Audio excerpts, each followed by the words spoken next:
Apollo ivory dental clinic Gayathri அவங்களோட first clinic ரொம்ப அழகா இருக்கு. இந்த கிளினிக்கை இனாகிரேட் பண்றதுக்கு ரொம்ப சந்தோஷமா இருக்கு. கோயம்புத்தூர் எனக்கு ரொம்ப பிடிச்ச ஊர். So it's always special. கோயம்புத்தூர்ல பிரியாணி ரொம்ப பிடிக்கும், சாப்பாடு, அப்புறம் கிளைமேட் அண்ட் மக்கள் ரொம்ப ஸ்வீட்டா இருப்பாங்க.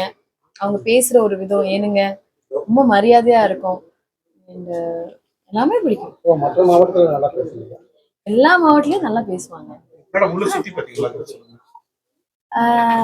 நல்லா இருக்கு. இன்டீரியர்ஸ்ல ரொம்ப நல்லா பண்ணியிருக்காங்க. அண்ட் காயத்ரி அவங்க வந்து ரொம்ப ரொம்ப ஆசையா ரொம்ப நாளா ஒரு கனவு அப்படின்னு சொன்னாங்க.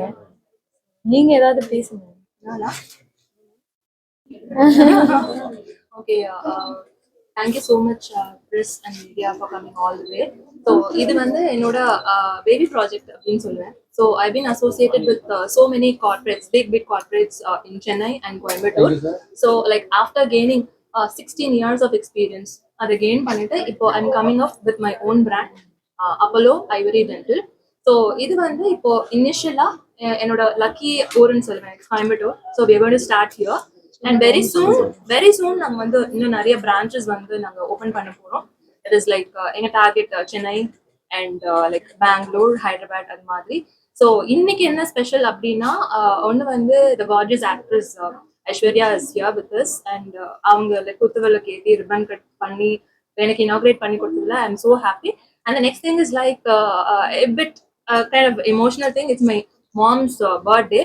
So so cute. So in the memory of, in the memory of.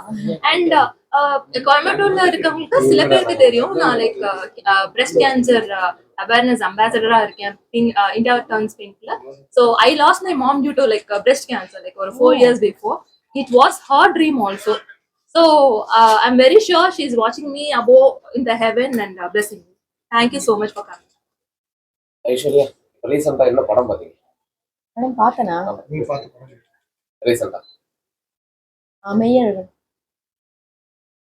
Meiyazhagan பார்த்தேன். கடைசியா பார்த்த படம் தான் புஷ்பா. புஷ்பாவும் பார்த்தேன். கரெக்ட். புஷ்பா படத்துல அந்த கிரவுடுக்காக வந்து அல்லு அர்ஜுன் அரெஸ்ட் பண்ணது ஒரு நடிகரை பார்க்க வந்த கூட்டம். அதுல வந்து அவரை அவருக்கு வந்து 2 நாளுக்கு அப்புறம் தான் தெரிஞ்சதுன்னு சொன்னாங்க. எப்பவுமே ஒரு ஆக்டர்ஸ் வந்து க்ரௌட்ல வரும்போது கொஞ்சம் செக்யூரிட்டி ப்ராப்பரா ஒரு மேனேஜ் பண்ணியிருக்கணும் அப்படின்னு நான் நினைக்கிறேன்.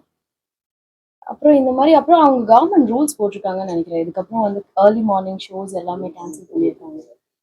ஒரு ஆக்டர்ஸ் வரும்போது அந்த ஒரு சேஃப்டி மெஷர்ஸ் இருந்தா பெட்டர்னு எனக்கு தோணுது. பிகாஸ் எப்பவுமே எந்த ஆக்டர் போனாலுமே ஒரு பயங்கரமான ஒரு கூட்டம் இருக்கும். அது ஒரு ஃபேன்ஸ் ஸ்பெஷலா ஒரு பண்ணுவாங்க. அந்த மாதிரி ஒரு விஷயம் நடந்தது ரொம்ப கஷ்டமா இருந்தது. ஃபர்ஸ்ட்லி அது ரொம்ப ரொம்ப கஷ்டமான ஒரு விஷயம். அது யாரை பிளேம் பண்றதுன்னு நம்ம கரெக்டா எனக்கு தெரியல.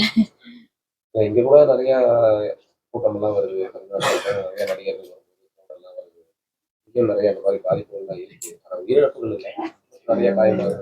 ஸோ அதான் ஒரு அன்எக்ஸ்பெக்டடான ஒரு விஷயம் தானே. அது எதுவுமே வந்து இப்ப நீங்களே சொல்றீங்க, பல வருஷமா நம்மளும் பண்ணிட்டு இருக்கோம். நம்மளே வந்து தலைவர் படம்லாம் morning show first day first ஷோலாம் போய் பார்ப்போம். அந்த மாதிரி எதுவுமே நடக்கல இப்போ வரைக்கும். இந்த மாதிரி நடக்கும்போது ஸோ ஐ திங்க் இன்னும் கொஞ்சம் கேர்ஃபுல்லா இருக்கும். பட் ஆனால் கவர்மெண்ட் வந்து இனிமே அந்த மாதிரி ஷோஸ் வேண்டாம் அப்படின்னு ஒரு